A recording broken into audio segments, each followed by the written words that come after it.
Electrochemistry.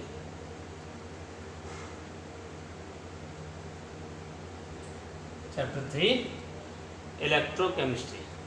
सबसे पहले हम इसी को डिफाइन करें, समझ लीजिएगा पहले इसका मतलब। इलेक्ट्रो रिलेटेड टू इलेक्ट्रॉन और केमिस्ट्री मतलब केमिकल्स।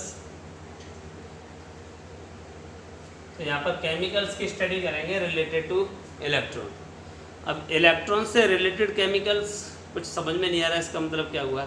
इसका मतलब ये हुआ कि किसी केमिकल्स में फ्लो ऑफ इलेक्ट्रॉन कैसे होता है, उसकी पूरी स्टडी हम इलेक्ट्रोकेमिस्ट्री में करेंगे। इसकी डेफिनेशन होगी the branch of physical chemistry which deals with the study of cell, cell potential,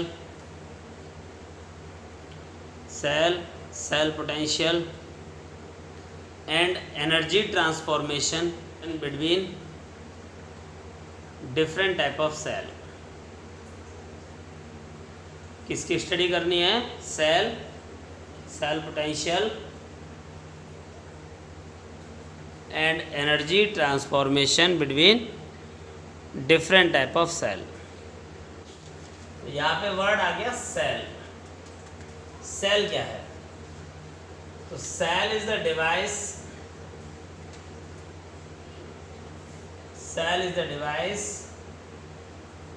which convert electric energy into chemical energy,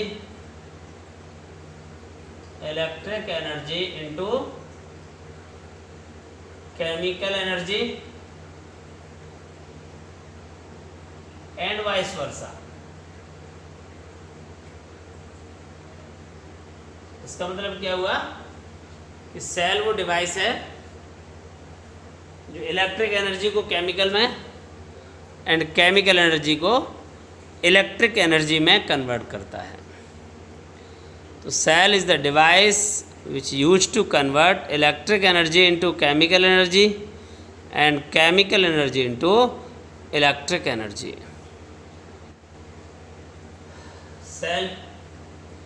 cell 3 types के होते हैं बेटा।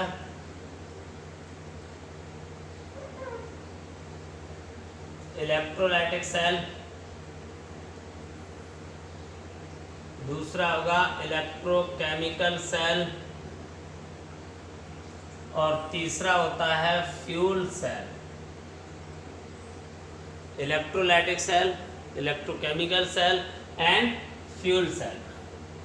Electrolytic cell are those cell which convert electric energy into chemical energy, and electrochemical cell are those cell which convert chemical energy into electric energy। मतलब दोनों एक दूसरे के opposite function करते हैं। Fuel cell are those cell which convert chemical energy into heat and electric energy। ठीक, तो ये 3 टाइप्स ऑफ सेल होते हैं अपने पास। कौन कौन से? Electrolytic, electrochemical and fuel cell. Electrolytic cell कौन से होंगे? जो इलेक्ट्रिक एनर्जी को केमिकल एनर्जी में कन्वर्ट करते हैं। और इलेक्ट्रोकेमिकल क्या करते हैं? केमिकल को इलेक्ट्रिकल में। दोनों में डिफरेंस और समझिए। इसमें जो एनोड होगा आपका वो पॉजिटिव इलेक्ट्रोड होगा और जो कैथोड है वो नेगेटिव इलेक्ट्रोड है। Anode positive, cathode negative in case of electrolytic cell. But in case of electrochemical cell anode is negatively charge electrode and cathode is positively charge electrode. और इसका बिल्कुल similar होता है इलेक्ट्रोकेमिकल की तरह। जैसा इलेक्ट्रोकेमिकल का है वैसे ही वैसे ही फ्यूल सेल का भी होता है। ठीक है, अब जरा देखिए इसमें, इनके तो आगे कोई ब्रांच नहीं करनी हमें। और इसमें हम देखेंगे 2 टाइप्स ऑफ सेल होते हैं, primary cell and secondary cell. Sir fuel cell में कैसा होता है एनोड? इसमें एनोड आपका नेगेटिव है और कैथोड पॉजिटिव है। इलेक्ट्रोकेमिकल सेल 2 टाइप से होंगे, प्राइमरी एंड सेकेंडरी। सेकेंडरी जो होते हैं वो रिचार्जेबल होते हैं, इनको हम लोग बार बार यूज करते हैं।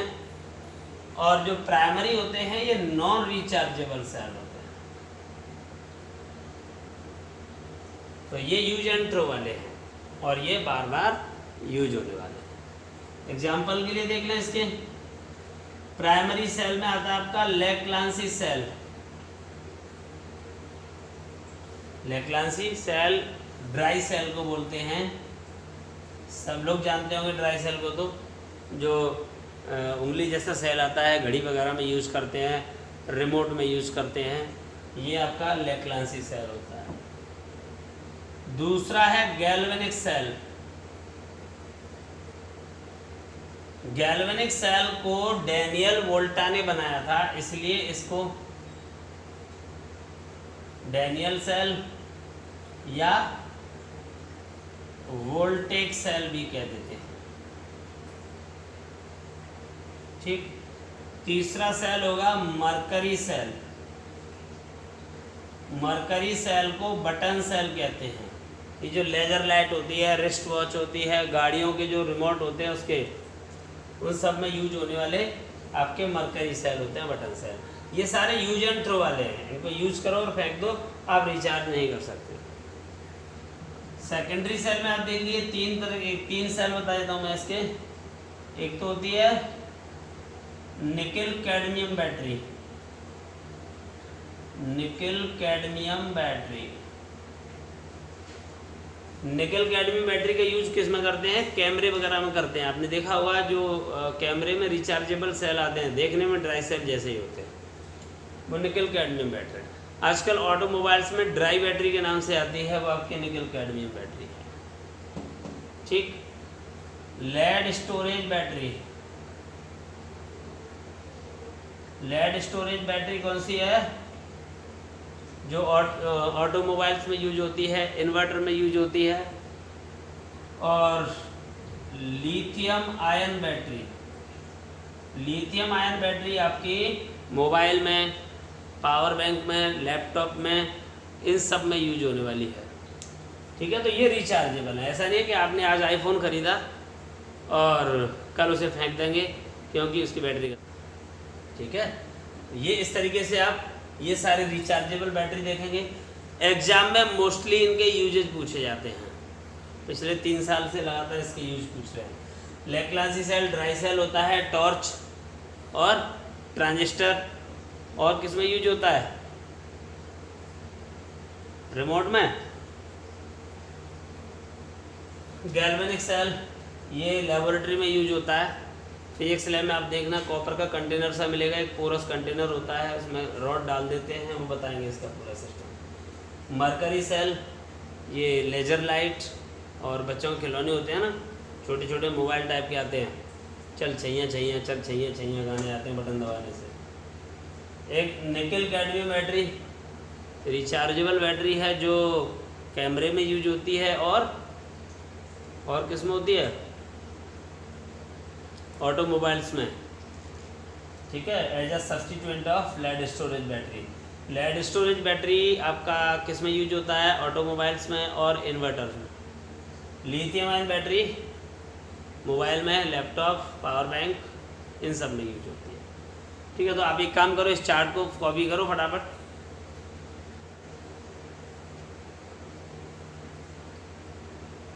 सम important term used in cell. अब सेल को समझने के लिए कुछ खास टर्म्स होते हैं, ये सारी टर्मिनोलॉजी सबको बहुत अच्छी से आनी चाहिए। तो कौन कौन से टर्म्स होंगे? सबसे पहले मैं देखता हूं इलेक्ट्रोड। दूसरा आएगा बेटा इलेक्ट्रोलाइट। तीसरा आएगा फिर इलेक्ट्रोड पोटेंशियल, इलेक्ट्रोड पोटेंशियल। फिर आएगा standard electrode potential,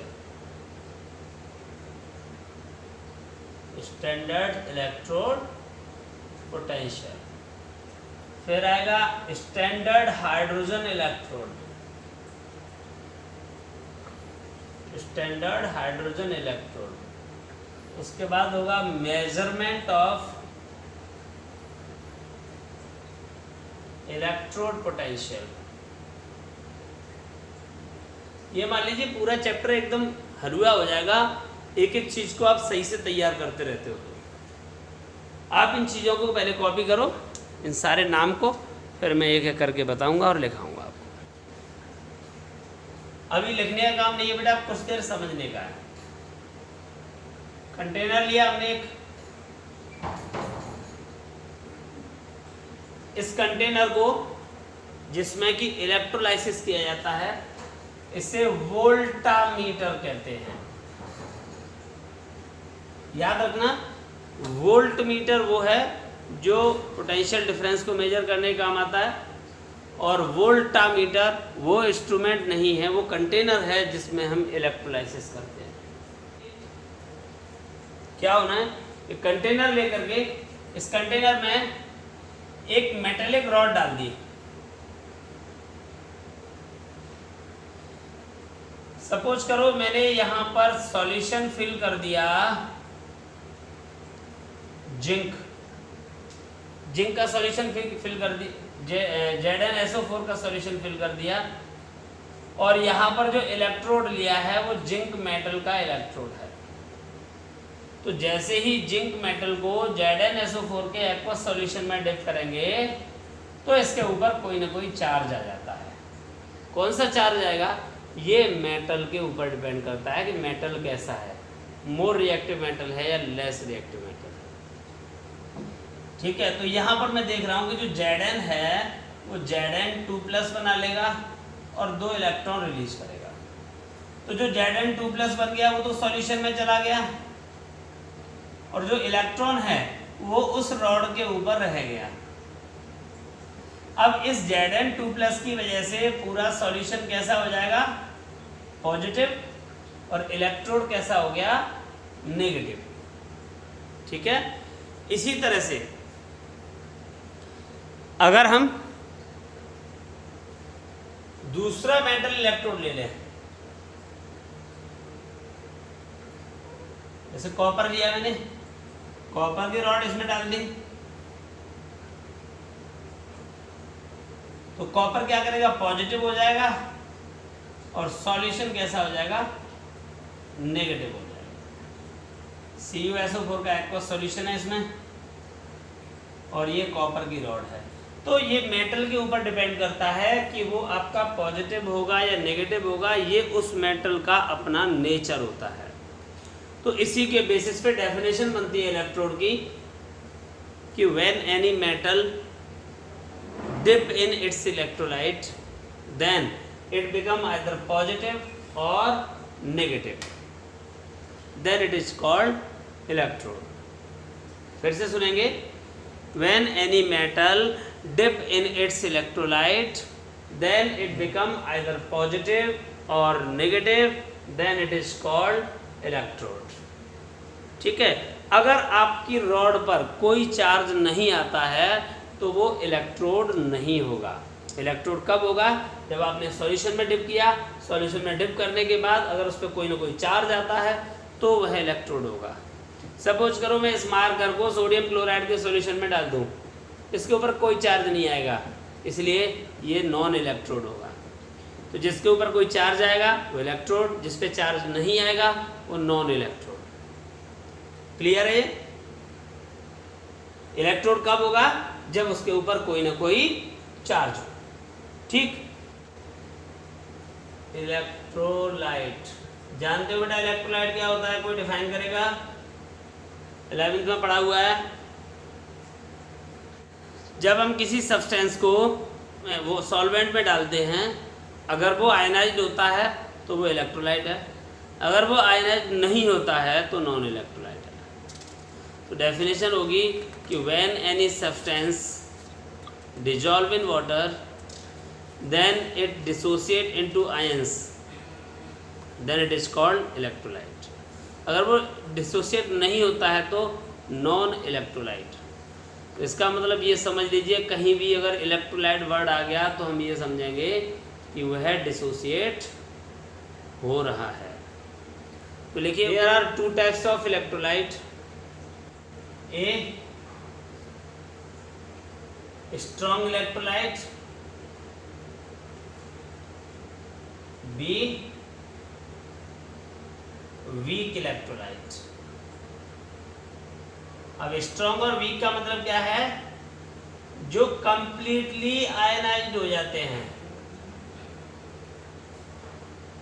aqueous solution में, जो कंप्लीटली आयनाइज्ड हो जाए वो स्ट्रॉन्ग इलेक्ट्रोलाइट, और जो पार्शियली आयनाइज्ड हो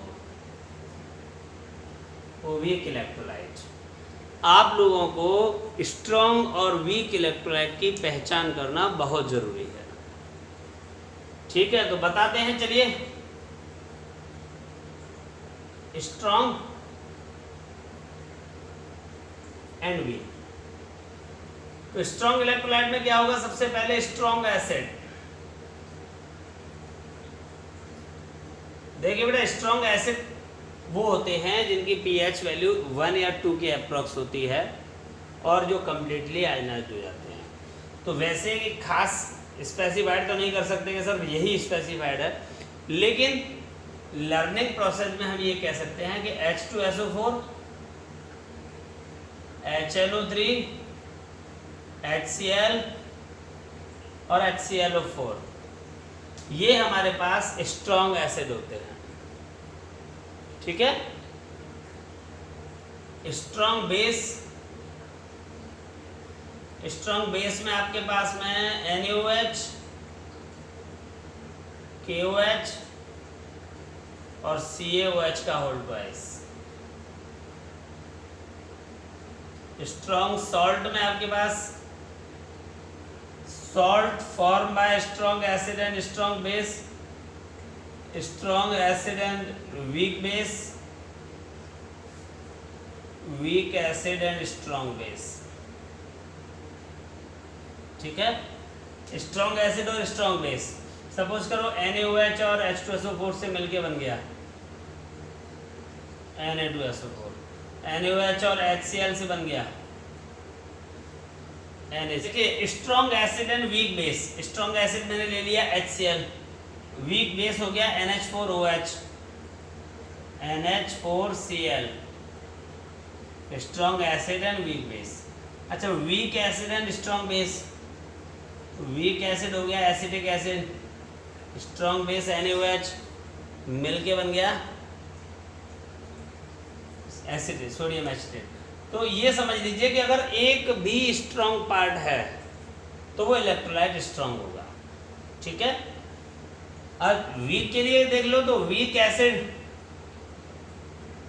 तो आप ये कह सकते हैं कि इनको छोड़ करके जितने भी एसिड आएंगे सारे वीक एसिड होंगे। तो आप एसिटिक एसिड को ले लो, फॉर्मिक एसिड ले लो, ऑक्सैलिक एसिड ले लो, ऑर्थोबोरिक एसिड है, ऑर्थोफॉस्फोरिक एसिड है, मतलब सारे एसिड इनको छोड़ करके सब वीक होंगे। वीक बेस, वीक बेस में कौन आएंगे? इन बेस को छोड़ दो, सारे बेस वीक होंगे। इसके अलावा कौन कौन से हैं? NH4OH, बेरियम हाइड्रोक्साइड, FeOH का होल थ्राइस, कोई भी ले लो।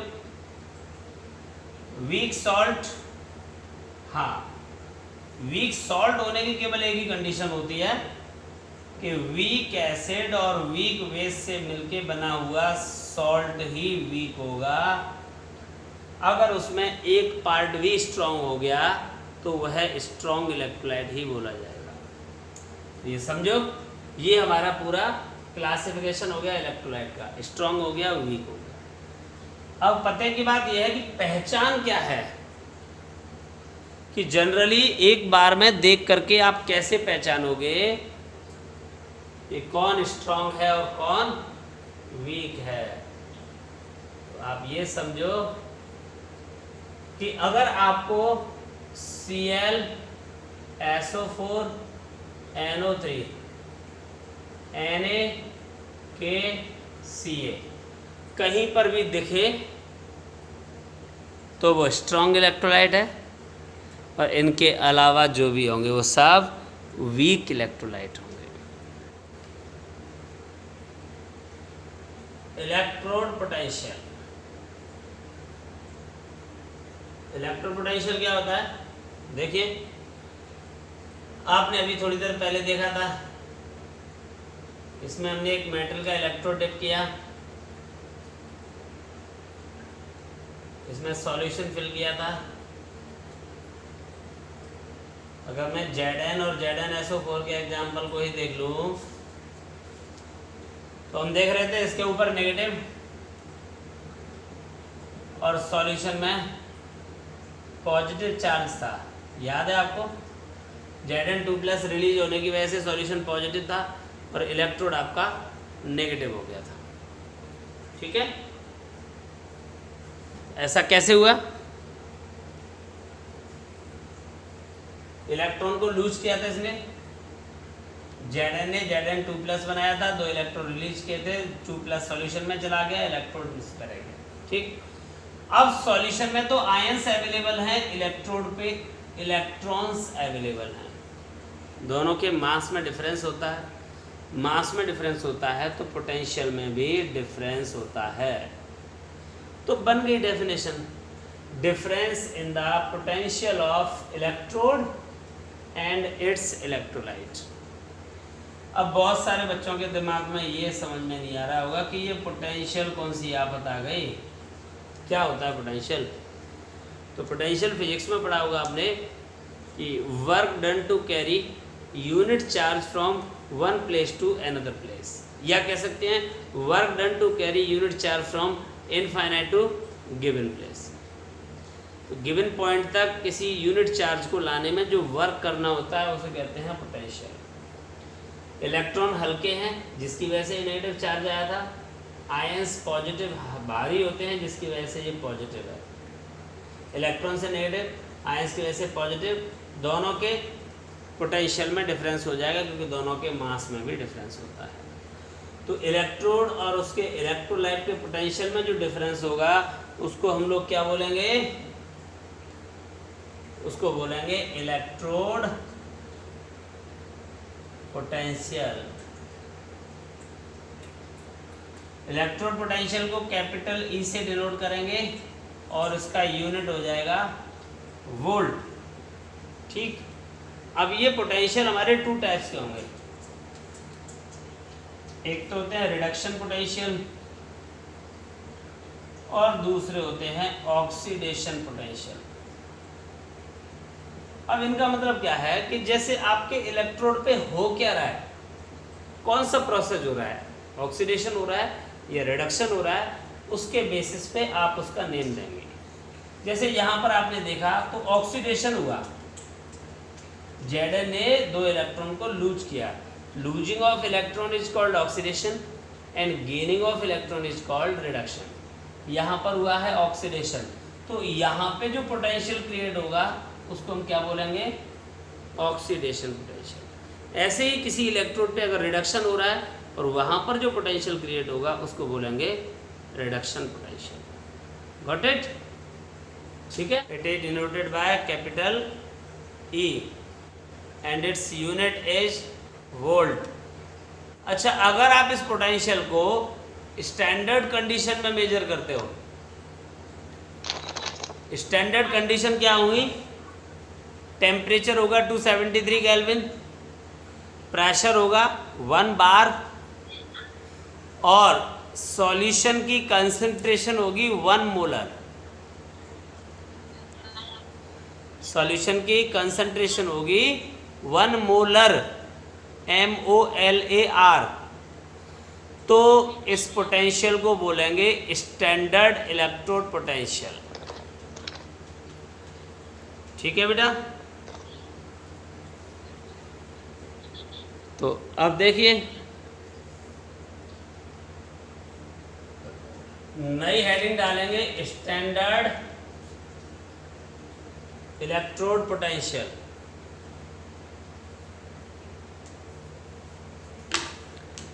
स्टैंडर्ड इलेक्ट्रोड पोटेंशियल लिखो। Difference in the potential